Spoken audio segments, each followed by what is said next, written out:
감사합니다. 여러분 옆에 분하고 인사 한번 하십니다. 오늘 많이 안 오셨지만 사랑합니다 하고 인사하시고요.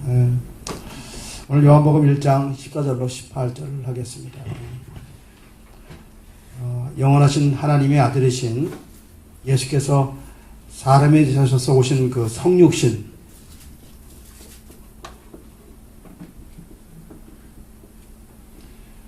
영어로 incarnation이라고 그러죠. incarnation이 성육신이 이거는 하나님 자신을 현현이라고 그러죠. 현현을 말하시죠. 현현 영어로 manifestation, 현현하다. 하나님을 나타내신 분이, 하나님이 영원하신 하나님이 인간의 몸으로 이렇게 나타나신 것 같다. 우리 인카네이션이라고 그래요. 그래서 하나님 안에는, 예수님 안에는 신성이 있고, 그 다음에 인성이 같이 있어요. 이런 분이 지금 우리 이 땅에 오신 거예요. 이거는 신비이며 이것은 기적입니다. 여러분 이것을 믿어야 됩니다. 우리 기독교가 가장 기독교의 근본이 예수 그리스도가 성육신으로 오신 것을 믿어야 되는 거죠. 아멘. 예. 그래서 본문 14절에 말씀이 육신이 되어 우리 가운데 거하시네. 우리가 그 영광을 보니 하나님의 독생자의 영광이요 은혜와 진리가 충만하더라. 그래서 이분이 오신 그 목적이 있을 거 아니에요? 하나님의 어떤 계시가 있는데, 그것이 뭐냐? 무지하고 제약된 우리 인간들에게 우리를 구원하시기 위해서 무한한 하나님의 은혜로 이 땅에 오신 거에 성육신이에요. 다시 말씀드리면은, 인간의 몸에 있는 이 죄악된 인간이 몸에는 오직 있는 건 죄밖에 없습니다. 흑색이죠, 흑색. 그렇죠? 근데 우리 예수님께서 이 땅에 오셔서, 현현하셔서 오신 분은, 이분은 죄가 하나도 없는 깨끗하신 분인데, 여기서 서로 빨대를 뚫어서 이렇게, 빨대를 꽂아가지고, 우리는 모든 죄를 담당하시고, 십자가에 올라가 돌아가시고, 우리를 지으시고, 우리 죄를 다 지불하신 분이 예수 그리스도의 십자가, 바로 성육신이라는 거죠. 그리고 그분은 참 사람이시고 참 하나님이십니다. 아멘. 그래서 오늘 육신이 하나님이 됐다. 이것이 바로 인성을 얘기하는 거고요. 그 다음에 참 하나님이시고 그분은 하나님이 사람으로 변한 건 아닙니다, 여러분. 진실로 하나님이 사람으로 오신 거예요. 기억하십니까, 여러분? 그래서 오늘 성경을 보니까 이렇게 말씀하고 있습니다. 하나님은 디모데전서 2장 5절에 하나님은 한 분이시오 또 하나님과 사람을 중보도 한 분이시니 곧 사람이신 그리스도 예수라. 그래서 겟세마네 동산에서 기도하실 때 그 영혼이 심히 고민하여서 죽게 되었다고 그랬어요. 하나님께서. 왜요? 참 사람이시기 때문에 그렇습니다. 그래서 주님은 육신에 오셔서 인간의 번민과 고통을 다 담당하시고 우리 아픔을 친히 경험하셨습니다. 여러분이 너무 많이 들었은 얘기 아니에요. 그죠? 너무 많이 들었던 얘기. 기초적인 얘기죠. 그래서, 하나님은 사람으로 변한 게 아니라 하나님이 오신 여전히 하나님이시다. 이 말씀을 기억하시기 바랍니다. 그래서 빌립이 물어봤어요. 하나님을 보자고 말씀했는데 뭐라고 말씀했어요? 요한복음 14장 9절에 나를 본 자는 아버지를 보았거늘 어째 아버지를 보느냐고 말씀하고 있습니다. 사람으로 출생하셨는데 굉장히 특성이 뭐예요? 인간의 영향성을 다 갖고 나오셨어요. 가난한 질병도 갖고 오시고 아프시기도 하고 이 땅의 모든 죄악을 다 갖고 오셨기 때문에 인간으로 사셨습니다. 그 대신에 창조주 하나님께서 자신을 낮추고 오셔서 인간에서 30년을 사셨어요.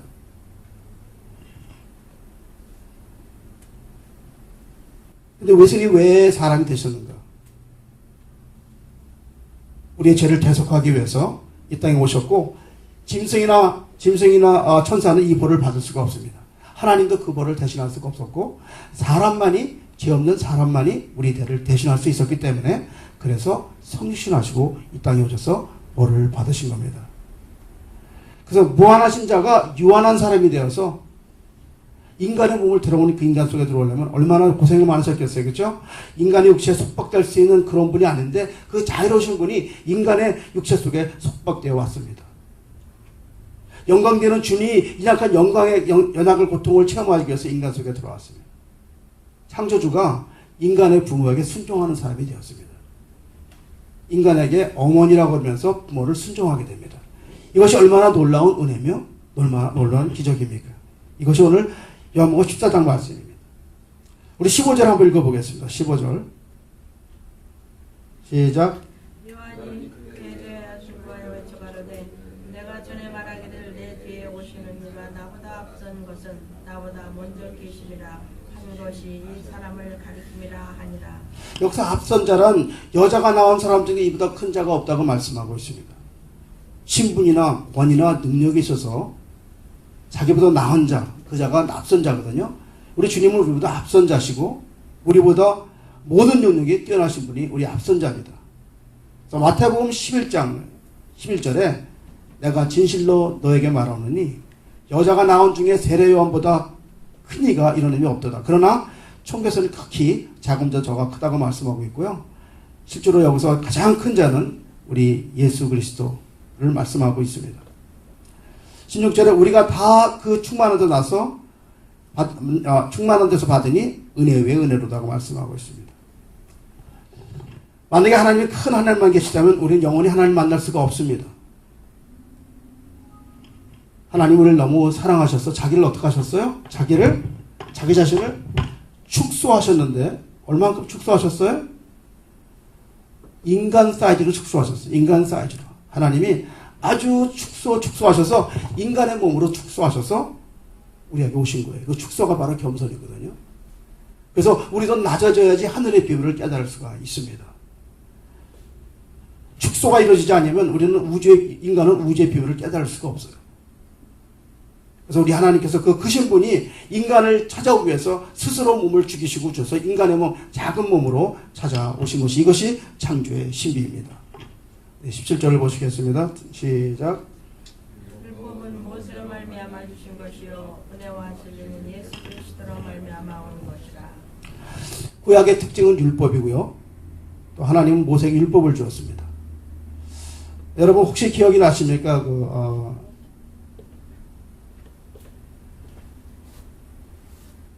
모세에게 율법을 주었는데 여러분 바위 사건이 기억나십니까? 모세가 바위를 2번 쳐서 하나님께서 모세가 혈기를 불었기 때문에 가나안에 들어가지 못했다고 배우셨죠. 맞습니까? 여기 모세의 시대는 율법 시대예요.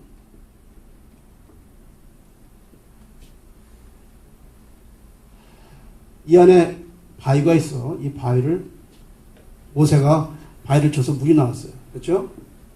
예? 그래서 많은 분이 이렇게 성경 공부를 가르치는데 모세가 하나님 말씀을 불순종해서 한 번 치는 걸 2번 쳤기 때문에 불순종으로 말미암아 가나안에 들어가지 못했다 이렇게 가르치고 있습니다. 사실은요 그 말씀이 아니라 모세는 율법만 담당한 율법 시대의 사람이에요. 하나님 말씀을 받아서 율법을 가르치는 사람이었는데 이 바위에서 생수가 나올 때 바위를 칠 때 생수가 나올 때부터 시작하는 그 시기가 바로 여호수아 시기가 시작되는 시기예요. 여호수아. 모세가 시대가 끝나고 여호 시대가 끝나는 그 시대가 바로 은혜 시대를 말하는 거고요. 율법 시대에서 모세 시대는 끝났다는 걸 말씀하는 거지 모세가 혈기 불어 죽었다는 말씀하는 것이 아닙니다. 예? 율법은 거룩하지만 율법 시대는 이미 모세로부터 끝났다는 말씀하는 거지. 당시에 혈기 안 부린 사람이 어디 있어요? 혈기 부렸다고 죽이면 살아날 사람이 어디 있어요? 그 말이 아니라 모세가 이 땅에 와서 율법을 전하고 모든 것이 끝났고 이제는 율법의 공의가 끝나고 이제는 여호수아 예수 시대가 도래했다는 말씀을 여기서 우리에게 강조하시고 말씀하고 있는 것이 바로 구약의 그 모세 시대를 말씀하고 있는 것입니다. 그래서 로마서 7장 12절로 17절을 보건대 율법도 거룩하며 계명도 거룩하며 의로우며 선하며 이렇게 말씀하고 있습니다. 그래서 구약의 신학과 서로 대립하는 것이 아니라 율법은 공의를 강조하고 그 다음에 신약은 사랑을 강의했습니다. 그래서 우리 하나님의 성품은 뭐가 있다고 그랬어요? 2가지가 있었죠? 공의와 사랑이 있었어요. 그래서 공의는 율법을 말하고 사랑은 은혜를 말하고 있습니다. 사랑 속에는 그래서 우리가 공의로는 모두가 재판을 받아서 우리는 멸망받을 수가 없지만은 하나님이 또 하나의 성품 사랑 속에서 용서가 있기 때문에 우리가 모든 죄를 믿기만 하면 우리 예수 그리스도가 공성회로 오셔서 성육신하셔서 우리의 모든 죄를 담당하시고 우리를 구원해 주신 것을 믿으시기 바랍니다. 아멘. 자, 우리 인간은 공통적인 갈망이 있는데 갈망이 뭐냐? 다 행복을 원하는 거죠. 누구나 다 행복을 추구합니다. 그래서 사람들은 행복이 있는 것은 본능적으로 따라가죠. 그러나 슬픔과 아픔이 있는 것은 본능적으로 멀리 피합니다. 근데 왜 우리에게 행복과 기쁨이 오지 않습니까, 여러분? 어둠의 세력에 공격하는 이 땅에는요, 반드시 행복에 대한 행복의 조건이 필요합니다. 왜 우리가 불행합니까, 여러분? 우리가 불행한 것은 늘 짐을 지고 있어서 그래요. 짐진 자는 절대로 행복해질 수가 없습니다. 눌린 자는 일어날 수가 없습니다.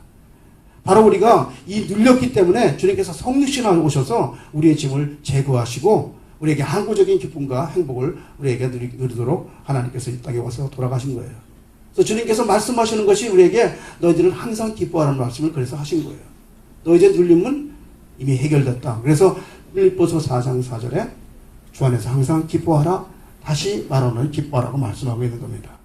여러분, 이 기뻐하라는 말씀이 어떻게 보면 어떻게 들립니까, 여러분? 기뻐하라는 말씀이 불가능한 명령으로 들립니다. 어떻게 항상 기뻐할 수가 있어요? 여러분, 하나님의 명령 속에서 항상 기뻐하라. 간음하고 우상을 섬기는 것은 우리가 큰 죄라고 생각해서 우리가 안 할 수가 있습니다. 그래서 절대로 간음과 우상을 섬기지 않는데 항상 기뻐하라는 명령은 아주 가볍게 여긴다는 거죠. 이 정도는. 그러나 여러분 기억하세요. 하나님 명령은 다 동일한 거기 때문에 여러분 하나님께서 여러분에게 항상 기뻐하라고 하시면은요 적극적인 순종이 필요한 건데 우리는 여기에 불순종으로 우리는 하나님 말씀에 기뻐하라는 말씀을 어기게 됩니다. 왜 그래요? 너무 힘들고 비참하기 때문에. 우리 성도님도 전화 오면 무슨 얘기예요? 우리가 너무너무 힘들어서 기뻐할 수 없다는 말을 하잖아요. 그래서 어떻게 합니까, 여러분? 기쁨을 억지로 기쁨을 참으려고 하죠. 감정적으로 누리려고 하고. 가정 문제, 속쓰는 자녀 문제, 상사 압박 이런 문제 때문에 우리가 어떻게 기쁨을 이길 수가 있습니까? 그래서 우리 주님께서 말하는 기쁨은요, 인간적인 천성적인 기쁨을 얘기하는 게 아닙니다. 환경에 따라 감정에 따라서 기뻐하지 말라는 것입니다, 여러분.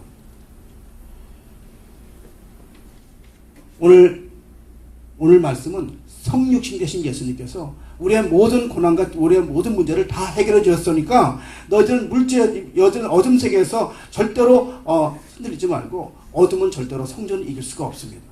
어둠은 우리 예수님을 이길 수가 없기 때문에 그래서 우리는 승리할 수 있기 때문에 기뻐하는 거예요.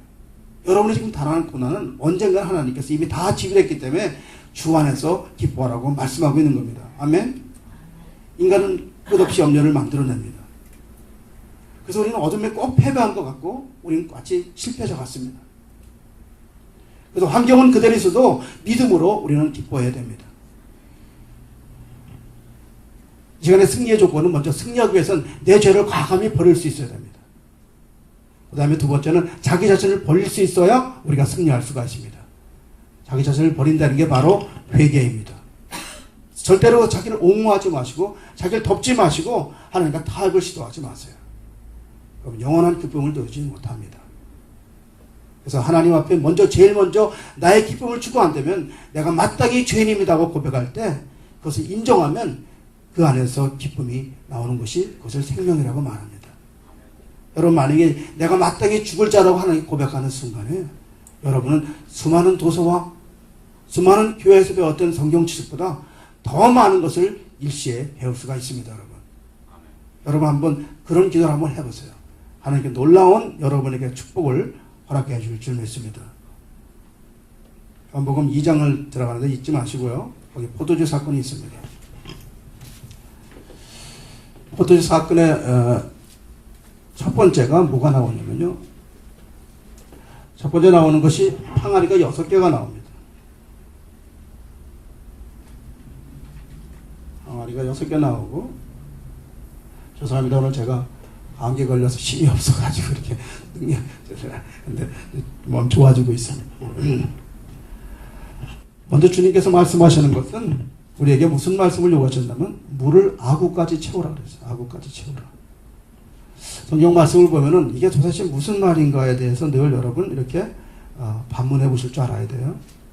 이것은 제일 먼저 완전한 순종을 요구합니다. 여섯은 무엇일까? 여섯은 어떤 사람은 6,000년을 얘기한다는 사람이 있는데 그건 안 맞고요. 여기서 말하는 건 6은 마귀의 숫자입니다.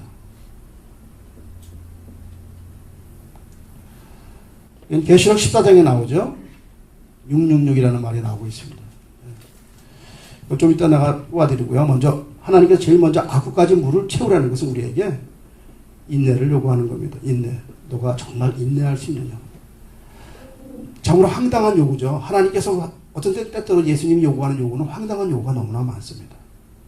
저는 여러분에게 때때로 세상을 사는 큰 사람들이 있어요. 적어도 크게 보이는 사람인데 이런 사람들은 참 좋은 성품을 가진 사람들이에요. 비난을 당하고 고난을 당해도 그 사람들은 한 번도 이렇게 따지거나 세상 다투지 않는 사람들을 볼 수가 있습니다. 어떤 사람 보면 초연한 사람이라고 그러지. 이런 사람 보면요. 그런 사람들은 그 삶이 참 풍요로워 보입니다.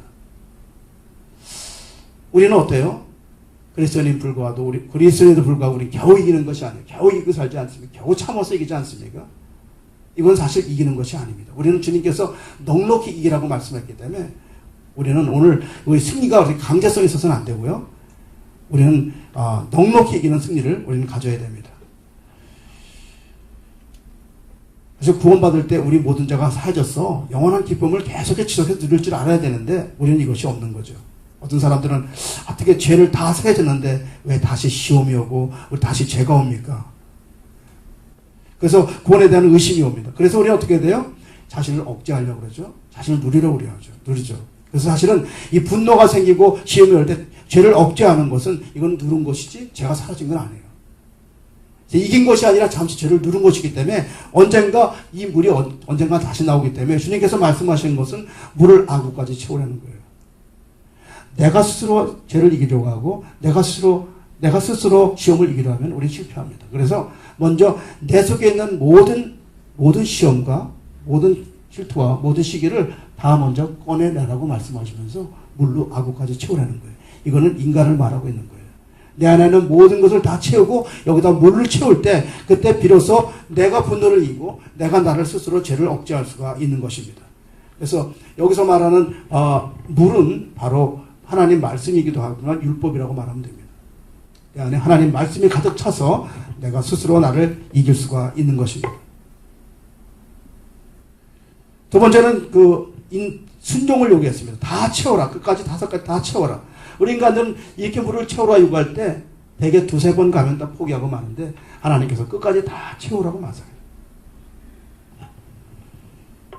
여기서 많은 사람 중에서 끝까지 물을 채운 사람만 포도주의 기적을 체험하게 됩니다. 오늘도 여러분 중에서 하나님께서 여러분 요구하는 어떤 순종의 요구가 있을 것입니다. 하지만 어느 하인은 물을 끝까지 채워서 그 체험을 기적하게 됩니다.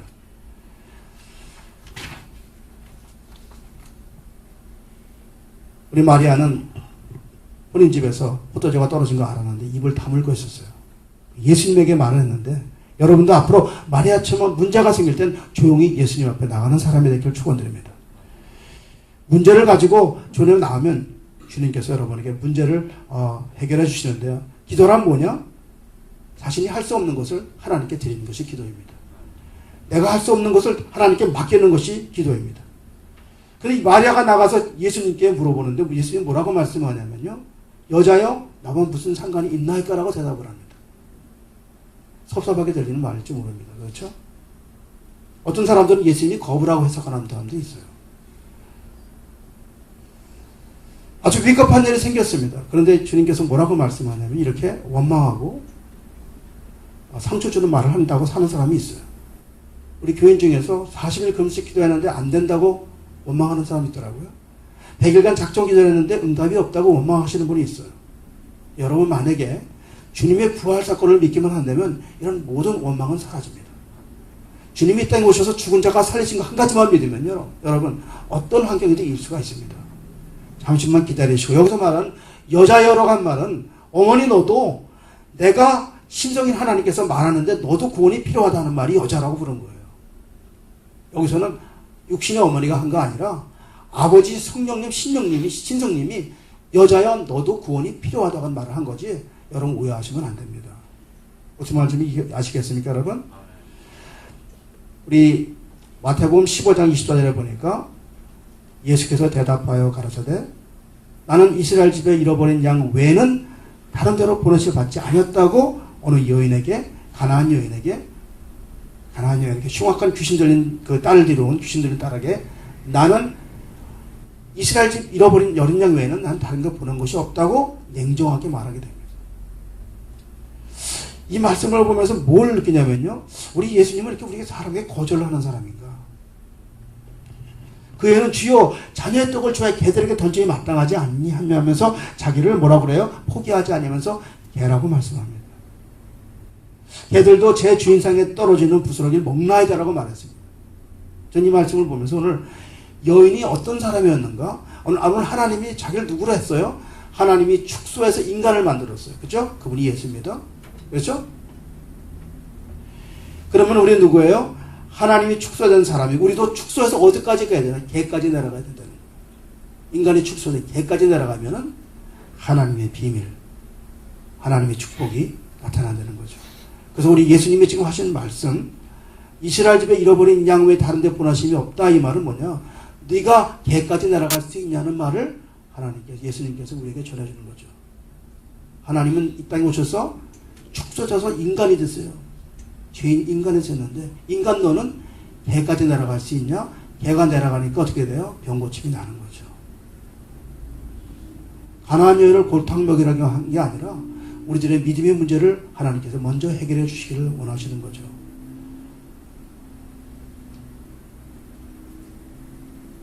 그래서 마리아가 포도주가 떨어졌습니다 하는 말은 예수께서 포도를 만들 수 있는 믿음이 있느냐 없느냐를 물어보는 거예요. 너는 나하고 상관하지 마라. 나는 포도주를 만들 수 있는 능력이 있다. 마리아야, 너 이런 믿음을, 확신을 가져라. 이렇게 말하는 거죠. 우리가 응답이 더디고 안 오면 여러분 이렇게 생각하세요. 내가 아직 개가 안 됐구나, 이렇게 생각하시면 돼요. 좀 가격한 말씀 같지만은 모든 것이 잘 풀리지가 않구나. 그러면 이따가 아직 안 된다 그러면 내가 아직 개까지 날아가지 않았구나. 이렇게 나를 한번 맞춰보세요. 그러면 어느 순간에 하나님께서 여러분에게 놀라운 시험을, 놀라운 은혜를 주실 줄 믿습니다. 만약에 우리가, 마리아가 만약에 어머니였는데 여자여 그랬어. 내가 너와 무슨 상관이 있냐 그랬을 때 내가 개가 안 되면 어떻게 해야 돼요? 금세알을 냈을 거예요. 예수야, 내가 너를 어떻게 키웠는데 너가 나를 감히, 이러면 하나님의 응답이 없어요. 물이 포도주로 변하지가 않습니다.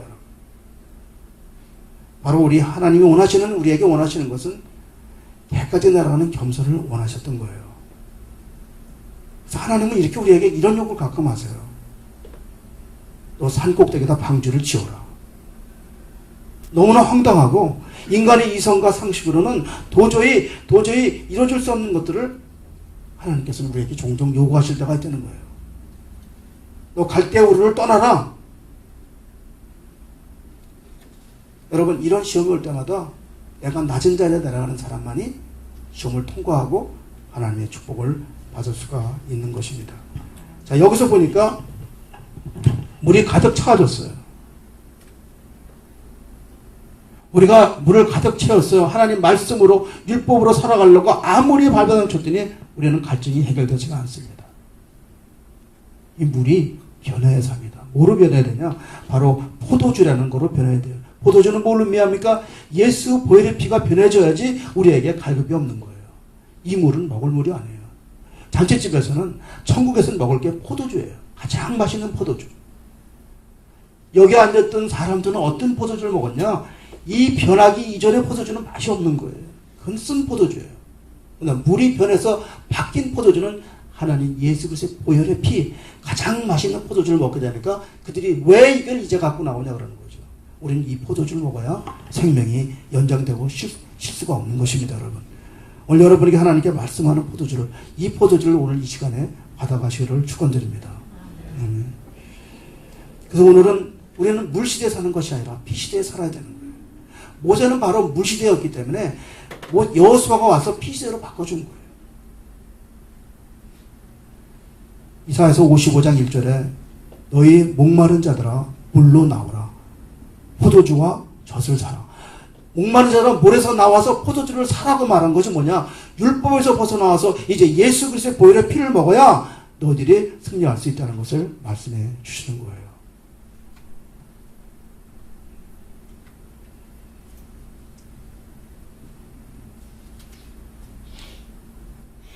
항아리는 흙으로 만들어졌다고 제가 말씀했죠. 로마서 9장 21절에 토기장이가 진흙 한 덩어리로 하나는 귀히 쓸 그릇을 하나는 친히 쓸 그릇을 만들 권위가 없냐. 그래서 인간의 본질은 바로 흙입니다. 제가 늘 얘기하죠. 여러분 그 본질에다 투자하지 말라는 거예요. 여기다 뭐 바르지 말라고 그랬어요. 제가 여기다 옷 입히지 말라고 그랬어요. 여기다 투자하지 말라고 제가 말씀드렸습니다. 이건 다 흙이니까. 창세기 2장 7절에 여호와 하나님이 흙으로 사람을 지으시고 생기를 그 코에 불어넣으시니 사람이 생명이 된지라.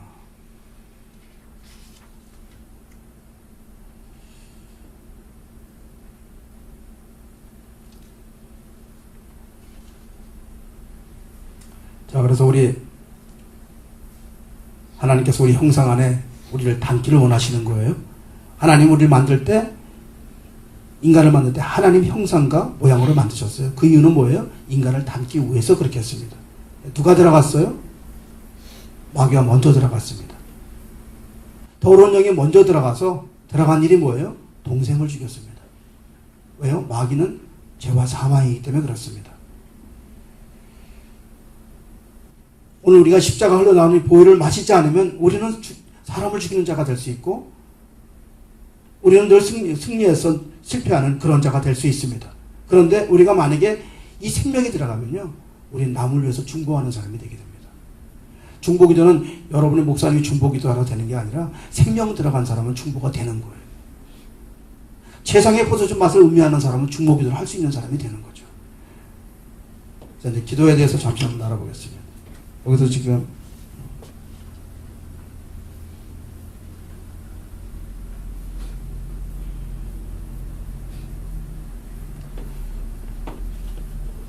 성막이 이렇게 있습니다. 이게 물두멍이 있고 여기 번제단이 있습니다.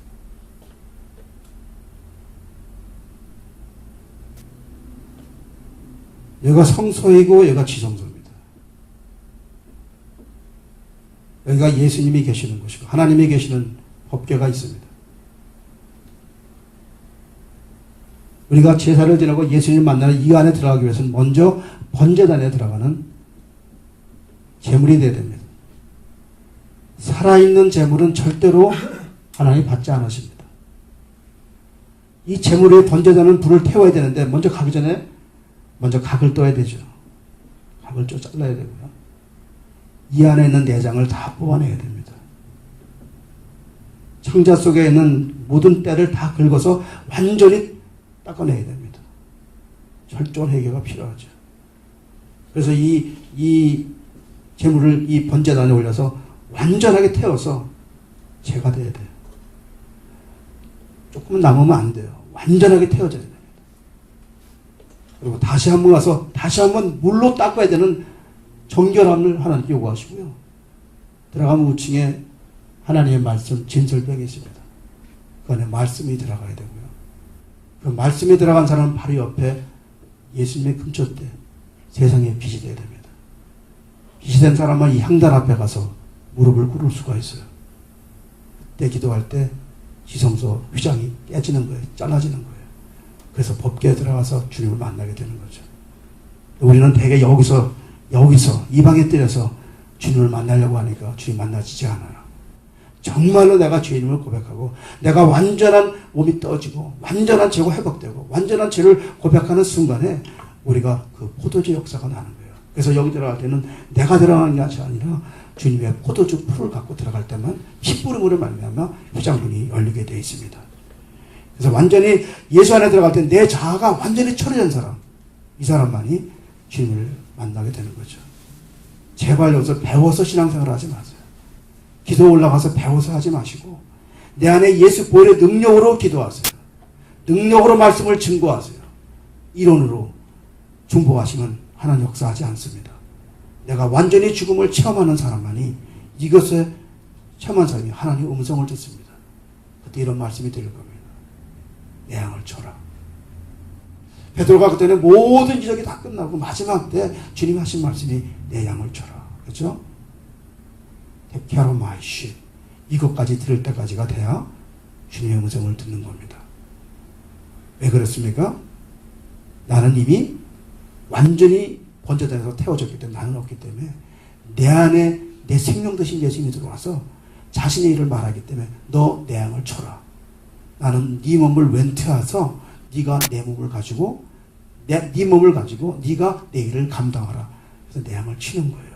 그래서 제가 목사님이 늘 선교하라, 전도하라.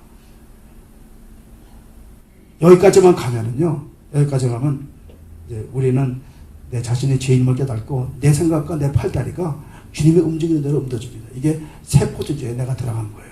세포트 잠긴 거예요.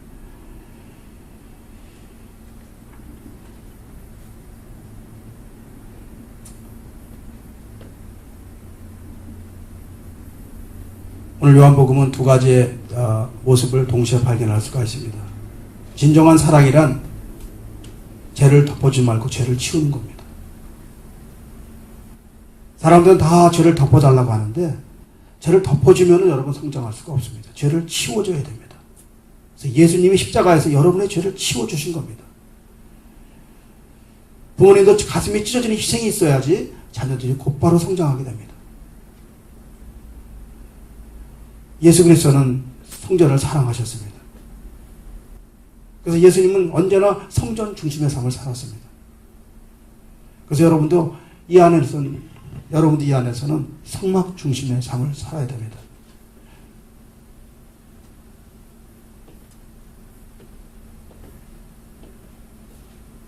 애굽은 돌로 싸서 사는 집, 돌로 집을 짓습니다. 왜 그래요? 애굽은 돌로 영원히 살려고 돌로 짓습니다. 그러나 우리 광야는요, 성막을 져 살아요. 언제나 우리는 천국에 갈 준비는 나그네입니다. 떠나갈 준비라고 살아야 되는 것이 우리 인생은 나그네 삶을 살 줄 알아야 됩니다.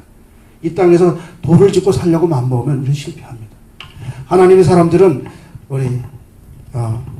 떠나갈 준비, 성막 중심의 삶을 살아가야 됩니다. 지금 우리가 지금 구약에 문제가 되는 성전을 자꾸 지으려고 그러는데요. 지금 성전은 이미 구약시대의 것이고, 우리 이제 지는 것이 여러분의 자신을 빌답하는 거예요. 여러분을 지으시길 바랍니다. 그래서 종교라는 것은 사실 위장된 거예요. 종교는 우리가 이렇게 말하죠. 일 많이 해라, 봉사 많이 해라, 기도 많이 해라. 잘못하면 바리새인이 될 수 있습니다. 잘못하면 위선이 됩니다. 죄를 관리하게 됩니다. 우리 하나님께서 말씀하시는 것은 정말 너는 헐어지고 너의 진실은 헐어지고 너 하나님은 사라지고 네가 새로운 성전, 우리 예수 그리스도의 교회가 되라고 주님께서 우리에게 말씀하십니다. 오늘 여러분 성전 시대는 다 끝났습니다. 그림자는 끝났습니다. 이제 예수님이 실제가 성전이십니다. 마귀는 자꾸 우리를 헐어버리고 예수님은 자꾸 우리를 일으키십니다. 자, 내가 이제 새고 시대기 위해서 내 걸 예전 걸 다 허물어 버리시기 바랍니다. 오늘 이 시간 떠나는 그 시간부터 내 안에는 모든 시험 다 허무는 옛것이 허무는 그 역사가 일어나기 축원드립니다. 내 자아가 깨지고 그리고 허물어졌을 때 내 안에서 3일 만에 예수님이 부활하셔서 나를 다시 세우신다는 것을 기억하시기 바랍니다.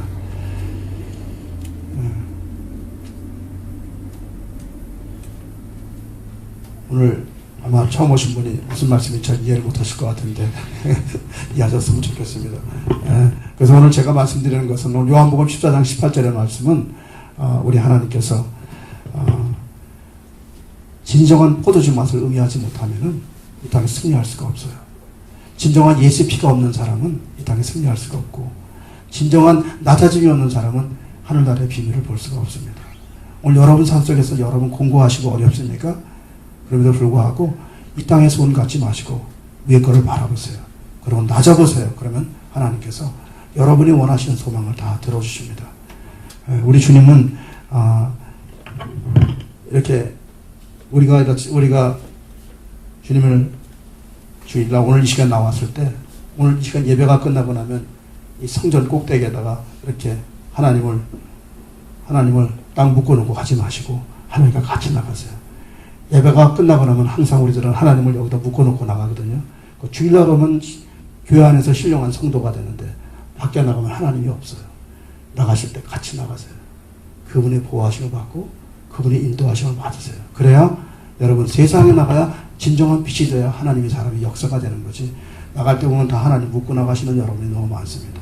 꼭 나가실 때 오늘은 하나님과 같이 동행하세요. 그분의 관리를 받으시고 그분의 보호하심을 받으시길 바랍니다.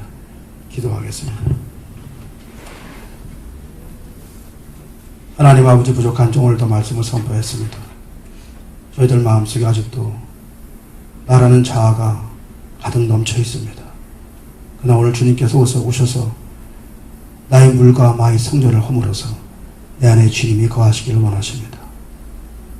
하나님, 이제 깨달았사오니 하나님, 내가 완전한 죽음을 체험하게 하시고 내가 더 이상 내가 사는 것이 아니라 내 안에 주님께서 나를 인도하셔서 이제는 주님이 원하시는 양을 칠 수 있도록, 내 양을 칠 수 있도록 나를 변화시켜 주시옵소서.